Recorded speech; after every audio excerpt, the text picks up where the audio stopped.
నమస్తే, welcome to view point. Mamata బెనర్జీకి shock మీద షాక్ తగులుతోంది, దెబ్బ మీద దెబ్బ తగులుతోంది. తాజాగా జరిగినటువంటి ఎన్నికలలో ఘోరమైనటువంటి పరాజయం తర్వాత మమతా బెనర్జీకి అన్ని కష్టాలే వెంటాడుతున్నాయి. ప్రస్తుతం టీఎంసీ పార్టీ పరిస్థితి మునిగిపోయేటువంటి నౌకలాగా కనిపిస్తోంది. ప్రస్తుతం బెంగాల్లో తాజాగా జరుగుతున్నటువంటి పరిస్థితులు, పరిణామాలు ఇవన్నీ కూడా చూస్తుంటే అసలు ప్రాంతీయ పార్టీలు లేదా టీఎంసీ పార్టీ మనుగడ సాగించగలుగుతుందా? వచ్చే ఎన్నికల నాటికి టీఎంసీ పార్టీ పరిస్థితి ఎలా ఉంటుంది? అసలు మమతా బెనర్జీ పరిస్థితి ఎలా ఉంటుంది? ఇలాంటి చాలా క్వశ్చన్స్ కనబడుతున్నాయి. తాజాగా గడిచిన 1-2 రోజుల్లో జరిగినటువంటి పరిణామాలు ఏంటంటే, సుమారు 100 మంది మున్సిపల్ కౌన్సిలర్లు మూకుమ్మడిగా రాజీనామాలు సమర్పించారు. ఈ సంఖ్య రాబోయే 1-2 రోజుల్లో ఇంకా పెరిగేటువంటి అవకాశం కూడా ఉంది. 100 మందికి పైగా మున్సిపల్ కౌన్సిలర్లు రాజీనామాలు సమర్పించారు. కేవలం ఇదొక్కటే కాదు, చాలామంది కీలకమైనటువంటి నేతలు మమతా బెనర్జీతో అంటీ ముట్టనట్టుగా వ్యవహరిస్తున్నారు. పార్టీ కార్యక్రమాలకు హాజరు కావడం లేదు. తాజాగా జరిగినటువంటి 1-2 కార్యక్రమాలు కూడా చాలామంది ఎమ్మెల్యేలు డుమ్మా కొట్టారు. అసలేంటి, ఏం జరుగుతోంది వెస్ట్ బెంగాల్లో? ఒక్కసారి మనము ఏ ప్రాంతాల్లో ఎక్కువగా ఈ రాజీనామాల పర్వం కొనసాగింది? భట్పరా మున్సిపాలిటీలో 35 మంది కౌన్సిలర్లు ఉంటే అందులో 30 మంది రాజీనామా చేశారు. ఒక 5గురు మిగిలారు. వాళ్ళు కూడా ఉంటారో ఇవాళ రేపో వాళ్ళు కూడా జంప్ అయిపోవచ్చు. హలీ షహార్ ఇక్కడ 23 మంది కౌన్సిలర్లు ఉంటే 16 మంది ఇప్పటికే రాజీనామా చేశారు. అలాగే కంచరాపరా అక్కడ కూడా 14 మంది కౌన్సిలర్లు రాజీనామా చేశారు. వీటితో పాటు గరూలియా, నార్త్ బరాక్పూర్, కాంటై, డైమండ్ హార్బర్ అంటే అభిషేక్ బెనర్జీ, మమతా బెనర్జీ మేనలుడు, అతని లోక్సభ నియోజకవర్గం అది. అక్కడ కూడా చాలామంది కౌన్సిలర్లు, కీలకమైనటువంటి నేతలు కూడా పార్టీకి రాజీనామా చేస్తున్నారు, గుడ్ బై చెప్తున్నారు. టీఎంసీ పార్టీకో దండం, ఇక్కడ నుంచి ఈ పార్టీలో కొనసాగడం మా వల్ల కాదు అని చెప్పి చేతులు ఎత్తేసి వెళ్ళిపోతున్నారు. మరొక వైపు కొంతమంది నేతలు మమతా బెనర్జీకి బాగా సన్నిహితులుగా ఉన్నటువంటి వాళ్ళు ఈ రాజీనామాల్ని ఆపే ప్రయత్నం చేస్తున్నారు, కానీ ఎవరు ఆగడం లేదు. దీనికి చాలా కారణాలు కనిపిస్తున్నాయి. ఆ ఒక్కొక్కటిగా మనం అనలైజ్ చేసేటువంటి ప్రయత్నం చేద్దాం. ఫస్ట్ ఆఫ్ ఆల్, ఎన్నికల్లో ఘోరమైనటువంటి పరాజయం తర్వాత ఎవరు ఊహించలేదు ఇంత ఘోరమైనటువంటి పరాజయం ఎదురవుతుంది, అది మళ్ళీ అధికారం అనుకున్నారు. కనీసం మరొక దశాబ్ద కాలం పాటైనా కూడా మమతా బెనర్జీ ముఖ్యమంత్రిగా ఉంటారని చెప్పి కలలుగన్నటువంటి టీఎంసీ కేడర్కు, కింది స్థాయి నాయకులకు, ఎమ్మెల్యేలకు, ఎంపీలకు ఒక పెద్ద షాక్ ఇది ఎన్నికల ఫలితం అనేది. ఒక్కసారిగా కేడర్లో ఒక నిరుత్సాహము, ఒక భయం కూడా కలుగుతోంది. ఎందుకంటే కొత్తగా వచ్చినటువంటి ప్రభుత్వం సామాన్యమైనటువంటి ప్రభుత్వం కాదు. సువేందు అధికారి లాంటి ఒక అగ్రెసివ్ లీడర్, ఒక యోగి ఆదిత్యనాథ్ లాంటి లీడర్ వచ్చిన మరుక్షణం నుంచే కూడా పరిపాలనని పరుగులు పెట్టిస్తున్నారు. అవినీతితో ఎవరైతే కబ్జాలకు పాల్పడ్డారో, ఎవరైతే అవినీతికి పాల్పడ్డారో వాళ్ళందరినీ కూడా మొత్తం ఫైల్స్ అన్నీ కూడా బయటకు తీస్తున్నారు. చాలామందిని అరెస్టులు కూడా చేయిస్తున్నారు. ఇవన్నీ కూడా ఈ ప్రాసెస్ అంతా జరుగుతోంది. సో 15 సంవత్సరాల అధికారానికి ముగింపు పలకడంతో టీఎంసీ క్యాడర్లో ఎక్కడా లేనటువంటి వాళ్ళ ఆత్మవిశ్వాసం దెబ్బతింది, మొరాల్ దెబ్బతింది. ఒక విధమైనటువంటి భయోత్పాతం కూడా కలుగుతోంది, భయం కలుగుతోంది ఈ పార్టీలో ఉంటే. ఎందుకంటే నేను చాలాసార్లు చెప్పినట్టుగా టీఎంసీ పార్టీ అనేది ఈ రోజున మునిగిపోయేటువంటి నౌకలాగా కనబడుతోంది. ఎప్పుడో హోల్పడింది, ఇప్పుడిప్పుడే అది క్రమక్రమంగా మునిగిపోతున్నది. ఎప్పుడు మునుగుతుంది, ఎప్పుడు భూస్థాపితం అవుతుందో తెలియదు. అలాంటి పరిస్థితుల్లో ఈరోజు టీఎంసీ పార్టీ కనిపిస్తోంది. పూర్తిగా భూస్థాపితం కాకపోవచ్చు, కానీ చాలా చాలా ఇన్యాక్టివ్ అయ్యేటువంటి పరిస్థితి మాత్రం చాలా కనిపిస్తుంది తాజా పరిస్థితులు చూస్తుంటే. ఫర్ ఎగ్జాంపుల్, తమిళనాడులో అన్నాడీఎంకే పార్టీ పరిస్థితి కూడా అదేవిధంగా ఉంది. లీడర్లెస్, నాయకత్వం లేనటువంటి, సరైనటువంటి నాయకత్వం లేనటువంటి పార్టీ ఎలా ఉంటుందో చెప్పుకోవచ్చు. అన్నాడీఎంకే పార్టీ కానీ, అక్కడ జమ్మూ కాశ్మీర్లో మెహబూబా ముఫ్తీ పార్టీ కానీ, ఇలాంటి చాలా పార్టీలు మనం ఉదాహరణగా చెప్పుకోవచ్చు. టీఎంసీ పార్టీ కూడా అదే జాబితాలో చేరేటువంటి అవకాశం కనిపిస్తోంది.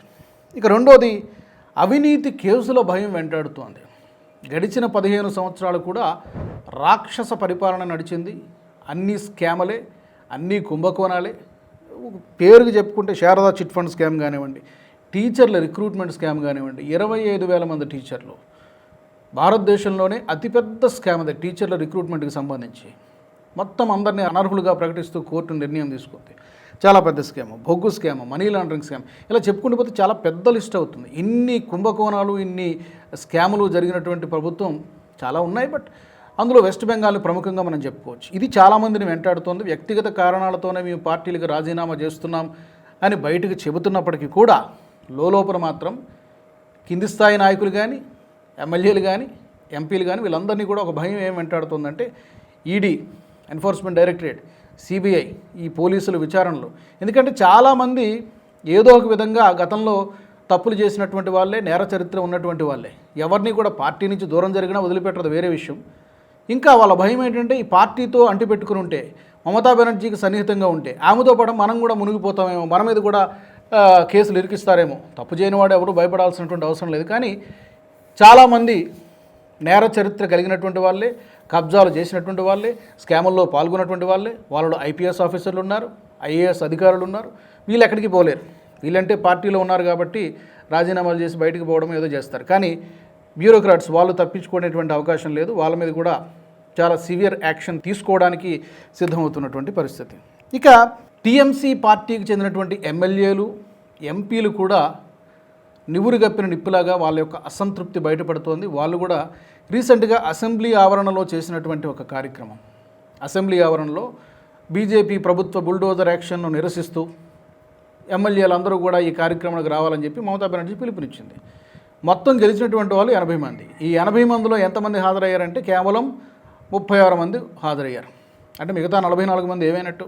అంటే ఈ 44 మంది కూడా డైలమాలో ఉన్నారు. పార్టీకి దూరంగా జరగాలన్నా, రాజీనామా చేయాలన్నా, లేకపోతే కొంతకాలం ఇన్యాక్టివ్గా ఉండాలనేటువంటి డైలమాలో ఉన్నారు.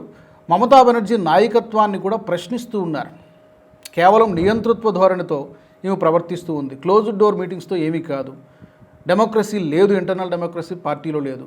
సో ఓటమి చెందిన తర్వాత ఇవన్నీ కూడా ఎప్పటి నుంచో ఉన్నటువంటి అసంతృప్తులన్నీ కూడా ఒక్కొక్కటిగా బయటపడుతున్నాయి. అందుకనే ఇంత పెద్ద ఎత్తున సగానికి పైగా ఎమ్మెల్యేలు ఈ అసెంబ్లీ ఆవరణలో జరిగినటువంటి ఈ నిరసన కార్యక్రమానికి హాజరు కాలేదు.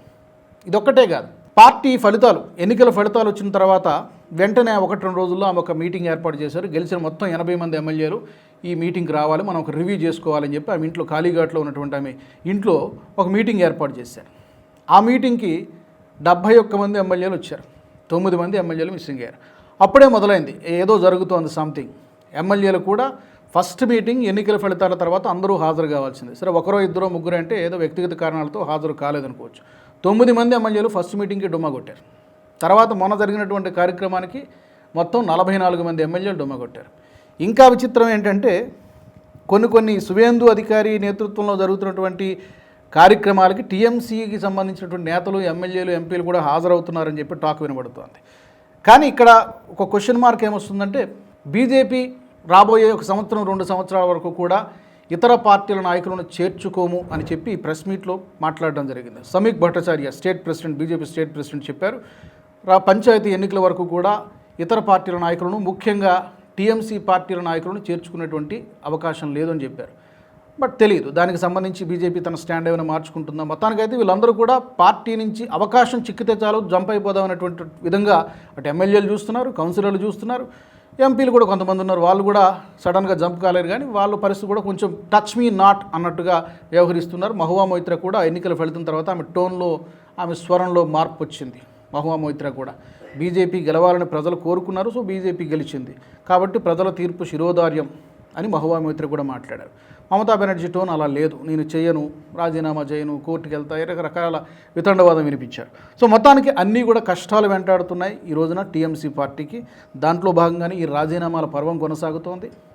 ఇక అభిషేక్ బెనర్జీ ఇప్పటికే మమతా బెనర్జీ వయసు కూడా 70+, 70 సంవత్సరాలకు పైగా ఉంది. ఈమె నాయకత్వంపై కూడా ప్రశ్నలు లేవనెత్తుతున్నారు. ఈమెని ఒంటెద్దు పోకడలు, నియంతృత్వ ధోరణి ఇలా నడిగితే పార్టీ మనుగడ సాగించడం కష్టం. అసలు ప్రజల పోరాటాలు ఎక్కడ చేస్తున్నారు, వీధుల్లో ఎక్కడ తిరుగుతున్నాం, మనం ఎక్కడ క్వశ్చన్ చేస్తున్నాం అనేటువంటి నాయకుల నుంచి ప్రశ్నలు వస్తున్నాయి. ఈ నేపథ్యంలో లీడర్షిప్ చేంజ్ ఏమైనా జరగాలని టీఎంసీ నేతలు కోరుకుంటారా? ఒకవేళ దానికి మమతా బెనర్జీ అంగీకరిస్తుందా?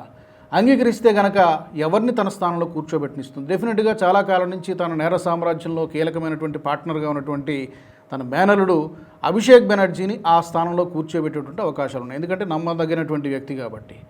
కాకపోతే అభిషేక్ బెనర్జీ వయసు మహా అయితే 38 సంవత్సరాలు, 39 సంవత్సరాలు ఉంటుంది. అతని నాయకత్వాన్ని ఎంతమంది యాక్సెప్ట్ చేస్తారు? ఈ చాలా క్వశ్చన్. అతను కూడా చాలా నొటోరియస్ రికార్డు ఉంది, చాలా స్కాముల్లో అతను కూడా పాల్పంచుకున్నాడు. ఇవన్నీ కూడా అభిషేక్ బెనర్జీ ట్రాక్ రికార్డ్ అంత ఏమీ బాగలేదు. అతనికంటే సీనియర్లు అయినటువంటి, వయసులో పెద్దవాళ్ళు అయినటువంటి వాళ్ళు టీఎంసీ పార్టీలో కళ్యాణ్ బెనర్జీ లాంటి వాళ్ళకి చాలామంది తలపండినటువంటి నాయకులందరూ కూడా ఉన్నారు. ఈ నేపథ్యంలో లీడర్షిప్ క్రైసిస్ టీఎంసీ పార్టీని వెంటాడుతోంది. మమతా బెనర్జీ నాయకత్వాన్ని ప్రశ్నిస్తున్నారు. అంతర్గత సంక్షోభము, కుమ్ములాటలు, రాజీనామాలు వీటన్నిటితోటి కూడా టీఎంసీ పార్టీలో ఒక తుఫాను వాతావరణం కనిపిస్తోంది. ఇది ఒక పెద్ద పరీక్ష, మమతా బెనర్జీకి ఇది ఒక పెద్ద పరీక్ష. ఈ సవాల్ నుంచి ఆమె గట్టెక్కగలుగుతుందా? కేడర్లో అసంతృప్తి, నేతల తిరుగుబాటు, అవినీతి ఆరోపణలు ఇవన్నిటినీ కలిసి ఈ క్రైసిస్ నుంచి మమతా బెనర్జీ తన పార్టీని గట్టెక్కించగలుగుతారంటే కష్టసాధ్యంగానే కనబడుతోంది. మరి ఇది ఎంతవరకు దారి తీస్తుందో చూడాలి. గ్రామీణ స్థాయిలోనే కాదు, అన్ని లెవెల్లో కూడా. ఇప్పుడు ప్రస్తుతం కౌన్సిలర్లు రాజీనామా చేస్తున్నారు. రాబోయే రోజుల్లో ఎమ్మెల్యేలు కూడా రాజీనామా చేయొచ్చు. మరికొన్ని రోజుల తర్వాత ఇంకా పై స్థాయి ఎంపీలు కూడా పార్టీలకు రాజీనామా చేయొచ్చు.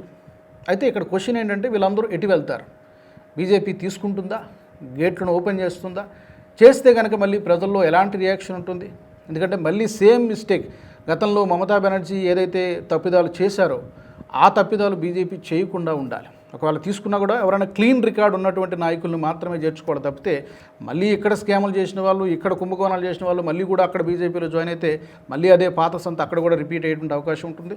కాంగ్రెస్ నుంచి లెఫ్ట్ పార్టీల నుంచి ఈమె ఏ విధంగా అధికారంలోకి వచ్చారో, వాళ్ళు చేసినటువంటి తప్పులు ఈమె ఎలాగైతే రిపీట్ చేశారో, ఈరోజు ఫలితాన్ని అనుభవిస్తున్నారో అదే రిపీట్ చేయకూడదు బీజేపీ అని చాలామంది బెంగాల్ ప్రజలైతే కోరుకుంటున్నారు. ఒక స్వేచ్ఛావాయువులు పీలుస్తున్నట్టుగా కనబడుతోంది. బెంగాల్ ప్రజలు పరిపాలనని స్వాగతిస్తున్నారు. మరి చూడాలి టీఎంసీ ఏమవుతుందనేది ఒక పెద్ద క్వశ్చన్ మార్క్లా కనబడుతుంది. రాబోయే రోజుల్లో మరిన్ని అప్డేట్స్ మనకు వస్తాయి. దీనికి సంబంధించి మీ ఒపీనియన్స్ని తప్పకుండా కామెంట్ సెక్షన్లో పెట్టండి. వచ్చే ఎపిసోడ్లో మరొక టాపిక్తో మళ్ళీ కలుద్దాం. జై హింద్. ఈ వీడియో మీకు నచ్చినట్టయితే లైక్ చేయండి, 10 మందికి షేర్ చేయండి. అలాగే కామెంట్ల రూపంలో మీ అభిప్రాయాలను మాతో పంచుకోండి. Nationalist hub group of channels ను సబ్స్క్రైబ్ చేసుకుని తెలుగునాట జాతీయవాద జర్నలిజాన్ని ప్రోత్సహించండి. ఈ వీడియో కింద ఉన్న బెల్ ఐకాన్ పై క్లిక్ చేయడం మర్చిపోవద్దు.